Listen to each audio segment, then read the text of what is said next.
बिस्तारै बिस्तारै कदम चलाएर ध्यान अभ्यास गरिन्छ। आचार्य भन्तेको निर्देशानुसार सबै साधक साधिकाहरू बिस्तारै एकाग्र भएर आफ्नो हिँडाइमा होसपूर्वक कदम चलाई यो ध्यान अभ्यास गर्न तयार भएका थिए। यो ध्यान अभ्यास गर्दा पञ्चेन्द्रियमा नियन्त्रणको आवश्यक पर्दछ।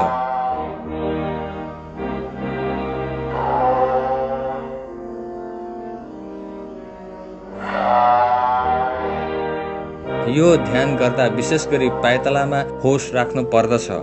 पाइतालाका नसाहरू मस्तिष्कसँग जोडिएको हुन्छ। जब हामी संक्रमण गर्दछौँ, हिँडेर ध्यान अभ्यास गरिन्छ, पाइतालाका नसासँगै मस्तिष्कका नसाहरू क्रियाशील हुने गर्दछन्। यसले गर्दा शरीर र मनका सबै विकारहरूलाई हटाई स्वस्थ बनाउने गर्दछ। शील पालनसँगै ध्यान बस्दै गर्दा मानिसहरूमा राम्रो विचार, सद्भाव आदि बितेका पूर्वजहरूमा जाने विश्वास गरिन्छ।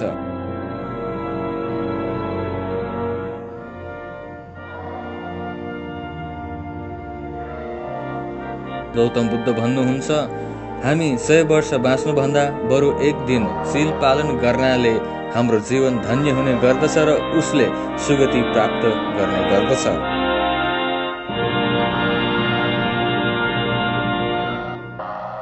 धर्मसँगै जिउनु जीवन सुखप्रद छ। विशेष गरी स्वर्ण छत्र राख्ने कार्यक्रम ध्यान र धर्मको क्रियाकलापमा मद्दत गर्नु हो।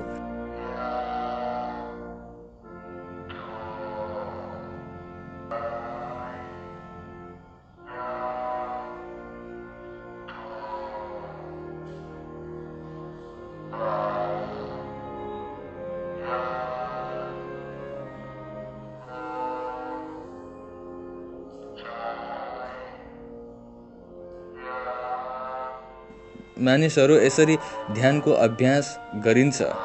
1. सर्वप्रथम सबै पंक्तिबद्ध भएर बस्ने। 2. पहिला दायाँ खुट्टाको पछाडिको भाग उचाल्ने। 3. त्यसपछि दायाँ खुट्टा अगाडि बढाउने।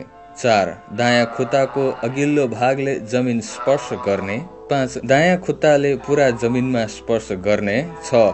दायाँ खुट्टाले उभिने। 7. शरीरलाई सन्तुलित गर्ने। 8. बायाँ खुट्टाको पछाडिको भाग उठाउने। 9. बायाँ खुट्टा अगाडि बढाउने। 10. बायाँ खुट्टाको पाइतालाले पुरा जमिन स्पर्श गर्ने।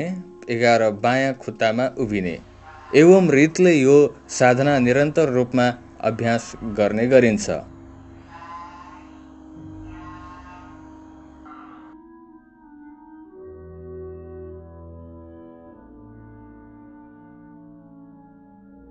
यो साधना गर्ने व्यक्तिले धेरै शारीरिक र मानसिक सुस्वास्थ्य लाभ गर्दछ।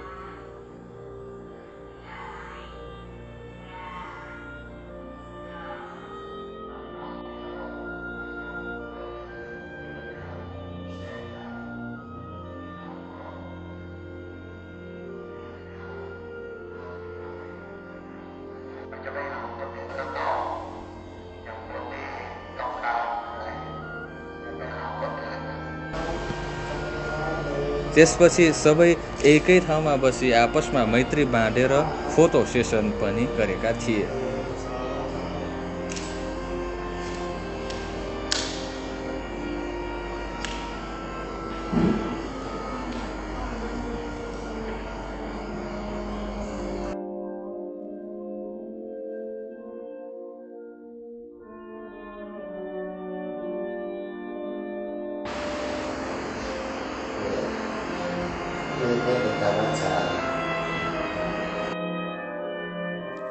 त्यसै गरी काष्ठ कलात्मक भवनमा सामूहिक साधना पनि आयोजना गरिएको थियो। यहाँ आनापान ध्यानको पनि अभ्यास गरिएको थियो। केही बेर सबैजना उठेरै ध्यान गरेको थियो।